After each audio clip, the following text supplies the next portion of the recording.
ઓમ નમો નારાયણ. હું અરુણાબેન પી ગોસ્વામી સુરતથી તમારું સ્વાગત કરું છું અરુસ કિચનમાં. તો આજે આપણે બનાવશું પુદીના અને આદુવાળી ચા. તો એના સારું આપણે આ પુદીનો લીધો થોડોક અને આદુનો એક ટુકડો આ રીતે, અને દૂધ આપણે અને પાણી, ખાંડ આપણે લીધીશ 2 ચમચી અને 1 ચમચી ચાની ભૂકી. તો આટલું વસ્તુ આપણે જોહે. તો પહેલાં આપણે પાણી ગરમ મૂકશું આ રીતે 1 કપ. તો ગેસ આપણે ચાલુ કરશું.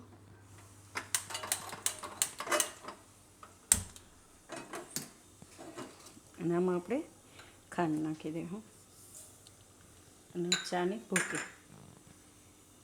આને આપણે હવે ઉકળવા દઈશું ત્યાં સુધીમાં આપણે આદુને છાલ કાઢી અને છીણી લેશું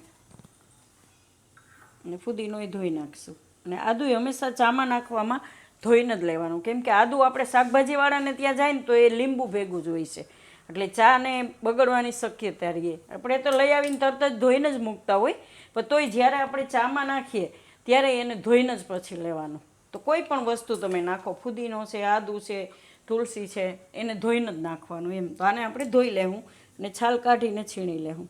પાણી આ ઉકળી ગયું તો એમાં આપણે નાખશું દૂધ. તો દૂધ આ એકદમ ઘાટું દૂધ આવે છે, એટલે આપણે અડધું દૂધ ને અડધું પાણી એ રીતે નાખીએ. તો 1 કપ આપણે પાણી નાખ્યું હતું, તો 1 કપ દૂધ. તો એ ચા એકદમ સરસ બનશે. આને આપણે ઉકળવા દે. ઉફાણો આવે ત્યાં સુધી આદું છીણી લેવું. છાલ કાઢી લીધી છે આપણે, ને આને ધોઈને કાપી લીધું. તો આદું નહીં છીણી લેવું ઉકળે ત્યાં સુધીમાં. તો આપણે આ ચા ઉફાણો આવી ગયો સારી રીતે.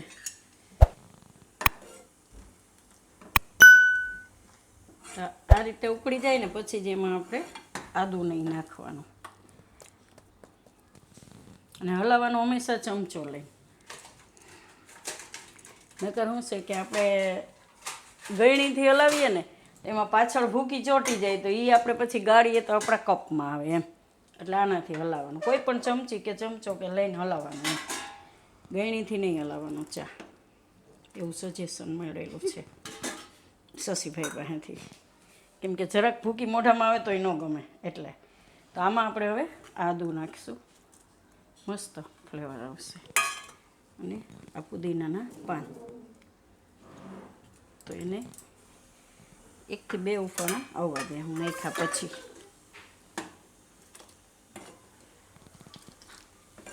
એકદમ છે ને અડધું પાણી ને અડધું દૂધ નાખ્યું, તો એ ચા એકદમ આપણી સરસ બની જશે.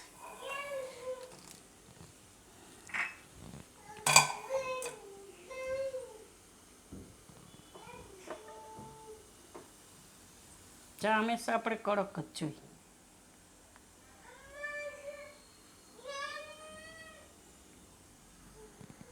અર્પિતાબેનને ચા બહુ ભાવે. ચા જોઈએ એટલે એમ કે મને પીવડાવો, પણ હજી આપણે નાના છોકરાઓને ન પીવડાવીએ ચા. તો આ રીતે આપણે થોડીક વાર ઉકાળી અને ગેસ બંધ કરી દઈશું અને ગાળી લેવું કેટલીમાં.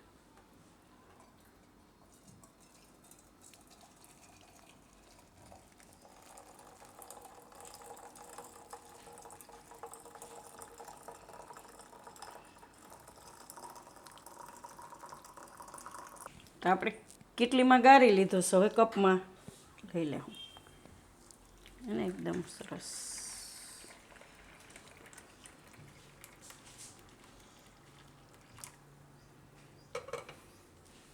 તો ઉપર આપણે સેજ પુદીનો રાખશું, ખાલી ફોટા માટે. પુદીનાવાળી ચા છે એમ, આ રીતે. તો તૈયાર છે આપણી પુદીના અને આદુવાળી ચા. તો જો તમને મારી આ રેસીપી પસંદ આવી હોય તો એને લાઈક કરજો, શેર કરજો અને મારી ચેનલને સબસ્ક્રાઈબ કરજો અને બેલ આઇકન દબાવવાનું ના ભૂલતા. કમેન્ટ કરીને કહેજો કે તમને કેવી લાગી આ પુદીનો અને આદુવાળી ચા.